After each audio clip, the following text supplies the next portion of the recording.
bom dia. Seja muito bem-vindo ao Manhã Melhor, o seu café da manhã na tela da Record News. E a partir de agora, vamos juntos falar sobre saúde e bem-estar e dos cuidados que fazem a diferença no seu dia a dia. Eu sou o Gui Moreira e é um prazer ter a sua companhia em todo o país. Estamos também em tempo real pelas plataformas digitais. Muitas mulheres percebem que, ao chegar à menopausa, o ponteiro da balança começa a subir, mesmo sem grandes mudanças na alimentação. O que está por trás disso? É o que vamos descobrir agora com a médica ginecologista, a doutora Helena Segaluto. Olá, Gui Moreira. Olá para você que me acompanha aqui. Como médica ginecologista com foco em menopausa, vou explicar por que muitas mulheres ganham peso na menopausa. Mesmo comendo as mesmas coisas e fazendo caminhadas, a balança subiu? Isso tem nome, tem explicação e tem solução. Não é desleixo. Vamos entender o que a menopausa faz com o corpo. Com a queda do estrogênio, 3 coisas acontecem ao mesmo tempo. Primeiro, o metabolismo desacelera. O corpo passa a queimar menos calorias em repouso. Segundo, a gordura muda de endereço. Ela sai do quadril e vai para a barriga. E é a região mais perigosa para a saúde. Terceiro, o músculo diminui. E o músculo é justamente o que acelera o metabolismo. É uma cadeia. Menos estrogênio, menos músculo, metabolismo mais lento, mais gordura. O sono ruim e o estresse da fase pioram tudo, porque aumentam o cortisol, hormônio que favorece o acúmulo de gordura abdominal e a destruição da massa muscular. Então é necessário mexer o corpo com inteligência. A caminhada é ótima, mas sozinha não resolve. O que faz a diferença real é a musculação, porque ela reconstrói o músculo perdido e reacende o metabolismo. Combine as duas, musculação pelo menos 3 vezes por semana e caminhada nos outros dias. A consistência é muito importante. Comer melhor e não menos. Fazer dietas restritivas na menopausa é um tiro no pé. O corpo interpreta como uma ameaça e segura ainda mais a gordura. O foco é na qualidade. Mais proteínas, mais fibras, menos açúcar e menos ultraprocessados. A proteína no café da manhã já faz diferença no controle do apetite ao longo do dia. O sono e o estresse são vilões invisíveis, porque dormir mal aumenta a fome, diminui a saciedade e favorece o acúmulo de gordura abdominal. Gerenciar o estresse como uma meditação, respiração ou uma atividade física prazerosa também é parte do controle de peso nessa fase. Ganhar peso na menopausa não é fraqueza, não é fatalidade, é biologia. E quando você entende a biologia, você pode agir com estratégia. Pequenas mudanças consistentes fazem uma diferença enorme. Continue contando comigo para mais informações sobre saúde da mulher e acesse minhas redes sociais para mais conteúdos. Por hoje ficamos por aqui e até o próximo programa. Facelift, também conhecido como lift facial. Quem fala sobre esse assunto agora no Manhã Melhor é o Dr. Bruno Ackel, ele que é médico cirurgião plástico. Doutor, bom dia, seja bem-vindo. Bom dia, Gui Moreira, muito obrigado pelo convite, obrigado a toda a equipe do Manhã Melhor pelo convite para falar desse tema que é tão importante e está tão em alta aqui no Brasil. Doutor, existe uma idade ideal para fazer o facelift? E acho importante a gente explicar para todo mundo o que é o facelift, né? O facelift é a cirurgia do rejuvenescimento facial, que rejuvenesce a face. Na verdade, o que eu costumo dizer é que não existe um momento, uma idade ideal para se fazer o facelift.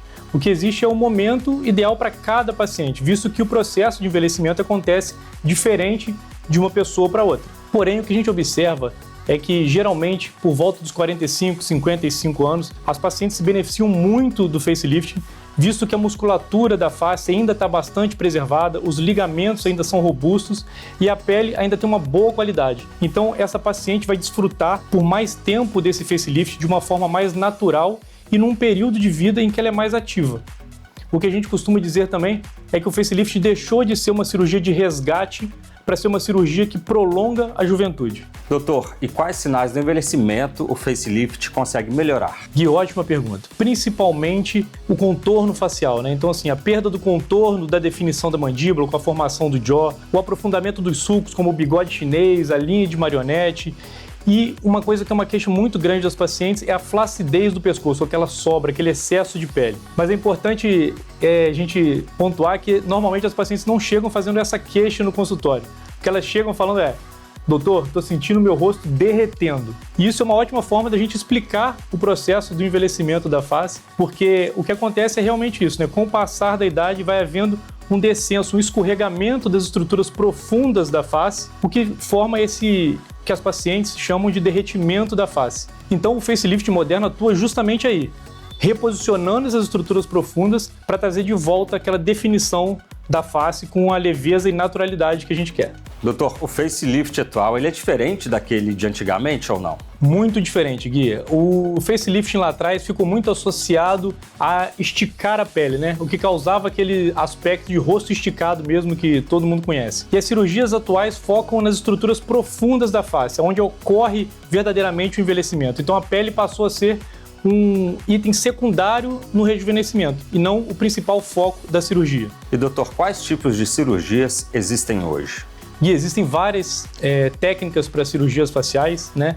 O que a gente hoje vê é que o principal é a gente, de alguma forma, atuar nas estruturas profundas da face. O lift não pode, de jeito nenhum, ser só aquele lift que traciona somente pele, só estruturas superficiais, porque aí a gente cria esse aspecto artificial para a face, que é o que a gente foge do que a gente quer, né, para os pacientes hoje em dia.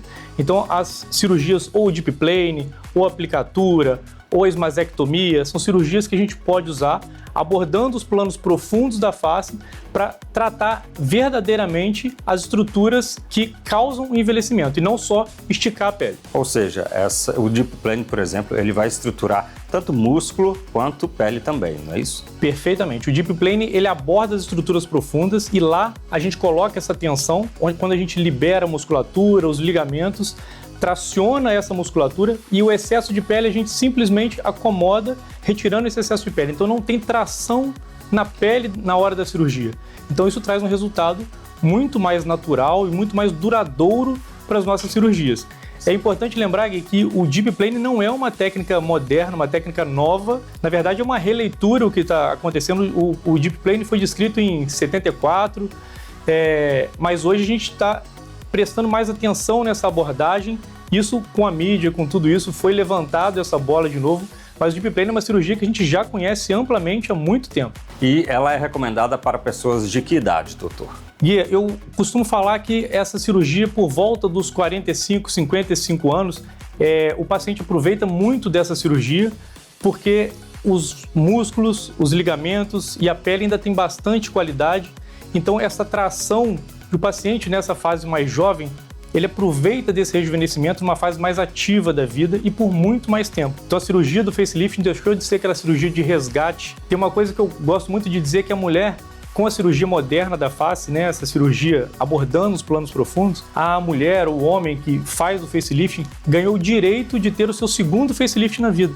Porque lá atrás as pessoas esperavam muito a face, criava-se essa história de que tinha que esperar cair tudo para poder operar, porque a tração era feita na pele, nas camadas mais superficiais. Então, se a mulher fizesse o segundo facelift, ficava aquele rosto muito artificial, muito puxado. Então, a mulher não tinha direito de fazer o segundo facelift. Hoje não, hoje já tem essa técnica mais moderna, né? Exatamente. Hoje, abordando os planos profundos, a gente dá esse direito para a mulher de fazer o seu primeiro facelift por volta dos 55 anos, onde ela prolonga a juventude, numa fase mais ativa da vida.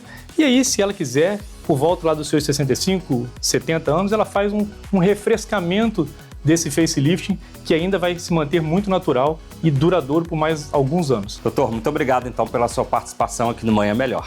Gui, eu que agradeço pelo convite. Muito obrigado à equipe do Manhã Melhor por estar aqui e por poder esclarecer para todo mundo sobre essa cirurgia que é tão importante e onde o Brasil é pioneiro. Sentir dor, peso, queimação ou até dormência nas pernas ao caminhar nem sempre é sinal de problema na circulação. Em muitos casos, esses sintomas podem estar relacionados ao estreitamento do canal da coluna. Entenda melhor com o médico neurocirurgião Dr. Jamil Farhat Neto. Olá, Gui Moreira, e olá para você que está em casa. Hoje eu quero falar sobre um sintoma muito comum, principalmente em pessoas acima dos 50, 60 anos. A dor ou peso nas pernas ao caminhar. Algumas pessoas começam a andar e depois de alguns minutos já sentem dor, cansaço, formigamento ou uma sensação de peso nas pernas. Aí precisa parar, sentar o corpo e inclinar para frente para conseguir melhorar. Muita gente acha que isso é cansaço, má circulação ou coisa da idade, mas em alguns casos a causa pode estar na coluna. Existe uma condição chamada estenose do canal lombar, que é um estreitamento do espaço por onde passam os nervos da coluna. E com o passar dos anos, artrose, espessamento de ligamentos, desgaste dos discos e das articulações da coluna, isso diminui o espaço dos nervos e gera uma compressão. Quando a pessoa fica em pé ou caminha, essa compressão aumenta. Por isso que ela sente dor ou peso nas pernas. Quando senta ou inclina o corpo para frente, o canal da coluna abre um pouco e aí melhoram os sintomas. Esse padrão é muito característico e o tratamento depende da gravidade do caso. Casos leves, podemos começar com medicação, fisioterapia, fortalecimento, controle da dor. Mas quando o paciente tem muita limitação para caminhar, quando a qualidade de vida está muito comprometida ou quando existe compressão importante dos nervos, pode ser necessário um tratamento cirúrgico para descomprimir a coluna. Hoje, em casos selecionados, existem técnicas minimamente invasivas que permitem realizar a descompressão com menor agressão aos tecidos e uma recuperação mais rápida. Então, se você ou alguém da sua família sente dor nas pernas ao caminhar e principalmente melhora ao sentar, procure uma avaliação médica. Pode não ser apenas cansaço, pode ser a sua coluna pedindo atenção. Eu fico por aqui, não deixe de acompanhar minhas redes sociais para saber mais sobre saúde da coluna. A gente se vê na próxima coluna. Vamos falar agora de transplante capilar com naturalidade. Quem conta tudo pra gente agora é a doutora Gabriela Magalhães, ela que é médica atuante nessa área. Doutora, bom dia, seja bem-vinda. Bom dia, Gui Moreira. É um prazer estar aqui no programa do Manhã Melhor para falar de um tema que impacta tanto a autoestima de homens e mulheres. Doutora, é possível um transplante capilar com mais naturalidade? Com certeza, Gui. E eu costumo sempre falar para os meus pacientes que o transplante bem-sucedido é justamente aquele que as pessoas notam que você está mais jovem, que você está mais bonito, mais confiante, mas que ninguém percebe que você fez o procedimento. Doutora, qual que é a vantagem do planejamento do transplante capilar? O planejamento do transplante capilar é o que transforma num procedimento personalizado. A gente precisa respeitar características como idade, sexo, formato do rosto e até mesmo a evolução da calvície, porque não existe uma linha frontal para todo mundo. Cada paciente tem um desenho diferente do outro, para que a gente tenha um transplante capilar individualizado e com resultado harmônico para cada paciente. E doutora, quais são os principais erros nesse processo? Olha, Gui, na minha opinião, os principais erros, o principal erro do transplante capilar é limitar um transplante bem-sucedido somente à quantidade de fios extraídos. O mais importante, na minha visão, é como esses fios são distribuídos e onde eles são colocados. Até porque a área doadora é um recurso limitado e a gente precisa pensar no futuro desse paciente. Agora, doutora, para finalizar, explica pra gente esse conceito aí do transplante capilar, né? O menos é mais. O conceito do menos é mais é um conceito que está muito atual na medicina estética. Ele significa basicamente que fazer menos traz um resultado melhor. E eu adoto essa filosofia no transplante capilar. Muitas vezes, Gui, o paciente nem precisa de um transplante tão extenso. Vale muito mais a pena a gente preservar os fios naturais com tratamento e fazer o transplante nas regiões de maior demanda do paciente, onde a gente realmente vai ter um resultado real, do que explorar a região doadora de maneira muito ampla, sem um benefício real, que a gente ainda corre o risco de substituir um fio viável por um fio transplantado. Agora, doutora, quanto tempo que dura aí esse procedimento, em média? Os fios transplantados, eles não caem mais, tá? O problema é que muitos dos pacientes não tratam os fios naturais, e esses sim podem vir a cair. Inclusive, Gui, menos é mais no transplante capilar, porque o objetivo não é mudar quem a pessoa é sim melhorar as características que ela já tem e devolver aquele cabelo que ele perdeu na região. Estratégia vale muito mais do que exagero.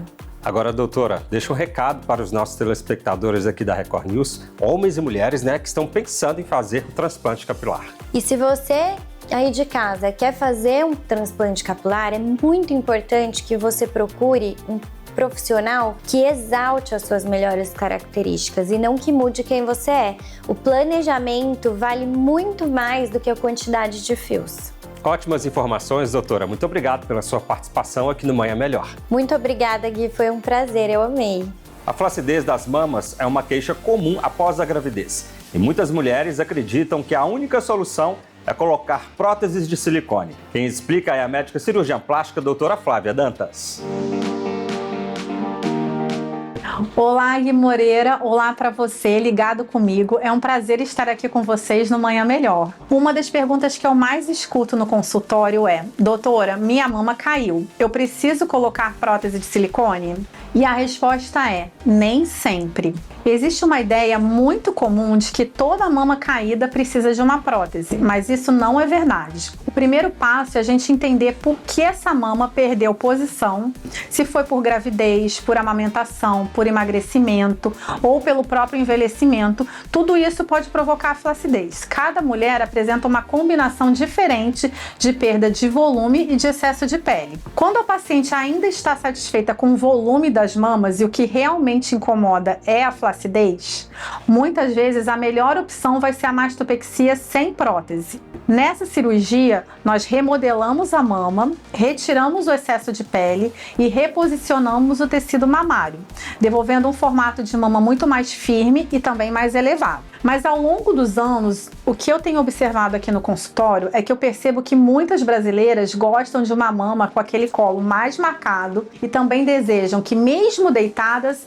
ela continue alta, em pezinha, praticamente sem cair para os lados. E esse é um ponto muito importante na consulta, porque uma mama natural, ela vai acompanhar o movimento do corpo. Quando a mulher se deita, é esperado que ela fique um pouco mais lateralizada. Isso faz parte da anatomia e não significa que a cirurgia ficou ruim. Só estamos com uma mama natural. Por isso, quando a paciente me diz que ela deseja uma mama sempre projetada, com bastante colo e pouca movimentação, eu entendo que a prótese provavelmente vai fazer parte desse resultado.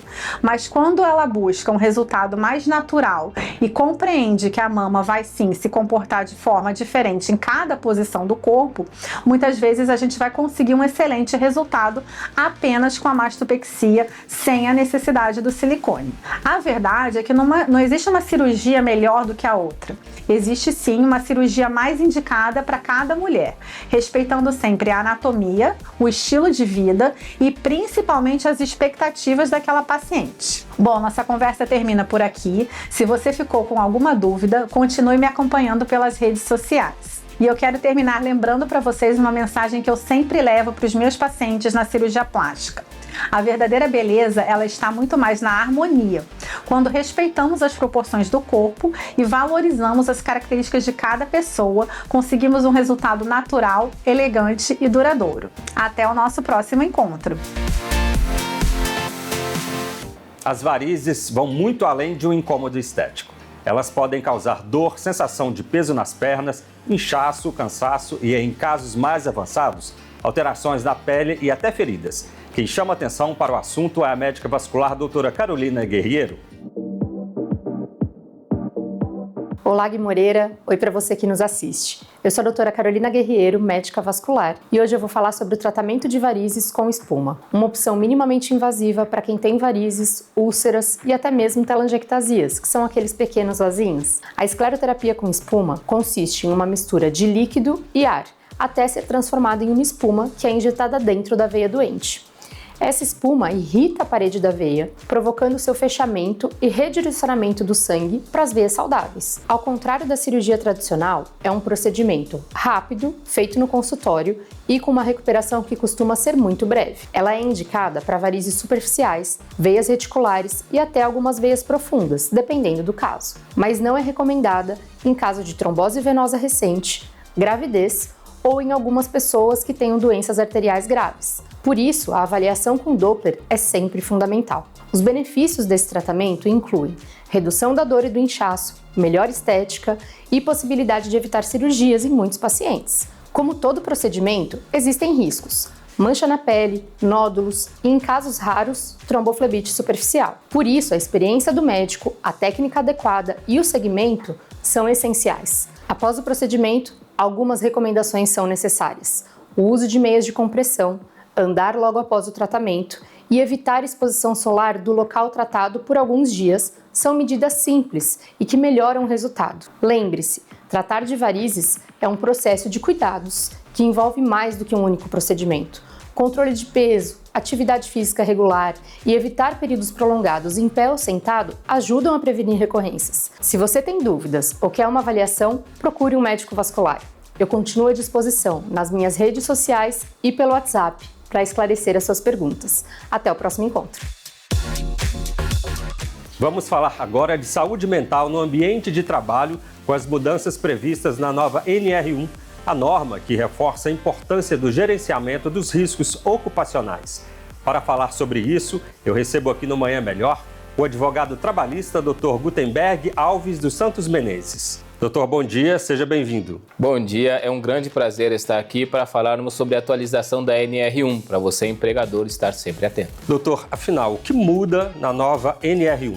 Agora, as empresas são obrigadas a avaliarem os riscos psicossociais, avaliar, identificar e gerenciar esses riscos. Com isso, a base dessa documentação é o Programa de Gerenciamento de Risco, que precisa estar sempre atualizado. Agora, doutor, explica pra gente o que são esses riscos psicossociais, que acontecem aí no trabalho. Muitas pessoas acreditam que só queda ou acidente é o que está valendo, mas a partir de agora os riscos emocionais, um ambiente de opressão, metas abusivas, tudo isso tem que ficar atento agora aos empregadores. Então você precisa colocar isso no seu programa de gerenciamento de risco, você precisa treinar os seus funcionários para que você não venha acarretar uma multa ou até um processo trabalhista em cima disso. Agora, doutor, quem que vai fiscalizar, dar esse aval aí de que realmente o funcionário está sofrendo aí com essas questões? Então vamos lá, você avalia primeiro o risco, você faz dentro do PGR, Programa de Gerenciamento de Risco, avaliação, você vai treinar, capacitar todo mundo, você precisa divulgar tudo isso e o que você está divulgando você começa a guardar como prova que você está cumprindo a atualização da NR1. Agora, doutor, com essa nova entrada, o funcionário ele pode usar disso também para poder, de certa forma, explorar a empresa ou não? Sim, com certeza. Por isso é importante de guardar as provas. Então você fez os treinamentos, você jogou no grupo do WhatsApp um vídeo ou uma foto de contra-assédio, contra-abuso de excessivo. Tudo isso é prova para você, empregador. Porque com certeza hoje muitos empregados vão se aproveitar para dizer que estão passando por abusos ou para dizer que estão trabalhando além da hora. Então você precisa provar. Direito do trabalho, quem prova é aquele que ganha. E claro, né, doutor, sempre uma boa assessoria jurídica. Com certeza, é importantíssimo, é o que faz a diferença. Eu falo que a assessoria jurídica ajuda o empregador a dormir à noite. Agora, doutor, explica pra gente como as empresas devem se adequar. Através do Programa de Gerenciamento de Risco, eles vão passar por uma adequação, avaliar o risco. Eu tenho que treinar o meu encarregado, eu tenho que treinar o meu supervisor. Porque muitas vezes o empregador levanta o encarregado, levanta o supervisor, mas não o treina, não o prepara para aquela situação. Então o funcionário aí passa por uma situação de assédio, na hora de entrar na justiça não é contra o empregador, não é contra o encarregado, desculpa, não é contra o supervisor, é contra a empresa. Então quem acaba sofrendo essas consequências é o empregador. Então sempre esteja atento, treinando, sempre colocando placas de aviso que você é contra esses tipos de atitudes e sempre arquivando, que é o que faz a diferença. Agora, doutor, você já atuou em algum caso dentro desse contexto? Perfeitamente, sim. E no caso era de uma família, de um casal que eles abriram a empresa e eles contrataram uma pessoa de confiança. Era na época do cheque. Aí o funcionário dava o cheque para o empregador, dono da empresa, e dava uma caneta. O dono da empresa ia lá, colocava o valor, vou colocar aqui 10 mil, colocava aqui o valor para todo mundo ver, e depois esse funcionário ia no banheiro e com um simples isqueiro ele conseguia apagar a caneta. Conseguia apagar o valor e aí ele alterava para 15 mil. Com Ou isso, a seja, empresa teve um fazendo prejuízo. realmente um rombo aí, né? Uma coisa totalmente inadequada, né? E estamos falando de 1 ano e meio nesse ritmo. Então o marido achou que a esposa estava roubando, a esposa achou que o marido estava roubando, praticamente o emocional do casal destruiu até eles conseguirem descobrir que estava tendo esse rombo. Doutor, para finalizar, deixa um recado então para as empresas de todo o Brasil que estão nos acompanhando agora. O recado que eu deixo é empreender é corajoso e parabéns para você que tem essa coragem. Agora, empreender sem organização eu chamo de loucura. E o Brasil não é para amadores, então sempre procure uma assessoria jurídica, saiba separar amizade, família é uma coisa, empresa, negócios é outra coisa. Porque entenda uma coisa, você que é empregador, se a sua empresa está bem, você vai conseguir dormir bem. Se a sua empresa está mal, você não vai conseguir dormir bem, a sua família vai mal, porque tudo está interligado. Então saber crescer faz toda a diferença. É verdade. Ótimas informações, doutor. Muito obrigado pela sua participação aqui no Manhã Melhor. É um prazer. O plicoma é uma condição bastante frequente e, apesar de geralmente não representar um problema grave, pode causar desconforto e gerar muitas dúvidas. Quem esclarece o assunto é a médica cirurgiã e proctologista, a doutora Mariana Abrão. Olá, Gui Moreira. Olá para você que me acompanha aqui. Você sente uma dor intensa ao evacuar, como se fosse um corte ou uma ardência na região anal? Saiba que isso não é normal e pode ser uma fissura anal. A fissura anal é uma pequena ferida na região do ânus que costuma provocar uma dor muito forte durante a evacuação e até por várias horas depois. Muitas pessoas também apresentam um sangramento vermelho vivo e acabam evitando ir ao banheiro por medo da dor. Esse ciclo é um grande problema. Quanto mais a pessoa prende as fezes, mais endurecidas elas ficam, aumentando o trauma na região e dificultando a cicatrização. A boa notícia é que quando diagnosticada precocemente, a fissura costuma responder muito bem ao tratamento, que pode incluir um ajuste na alimentação, aumento na ingestão de água, medicamentos, procedimentos modernos, temos até procedimentos que são realizados no próprio consultório. Hoje também contamos com tecnologias como o laser, que pode ser um grande aliado em algumas situações específicas, promovendo uma cicatrização mais rápida e uma recuperação melhor, mas sempre após uma avaliação médica. O mais importante é entender que sentir dor para evacuar nunca deve ser considerado normal. Quanto antes você procurar um especialista, maiores são as chances de resolver o seu problema sem precisar de cirurgias mais complexas. E hoje a nossa conversa termina aqui. Continue sempre contando comigo, acesse as minhas redes sociais e até o nosso próximo encontro. O Manhã Melhor de hoje vai ficando por aqui. Obrigado pela sua audiência em todo o país, aqui pela Record News. Para rever nossas edições, escaneie o QR Code que está na tela. E eu volto no próximo sábado. Até lá!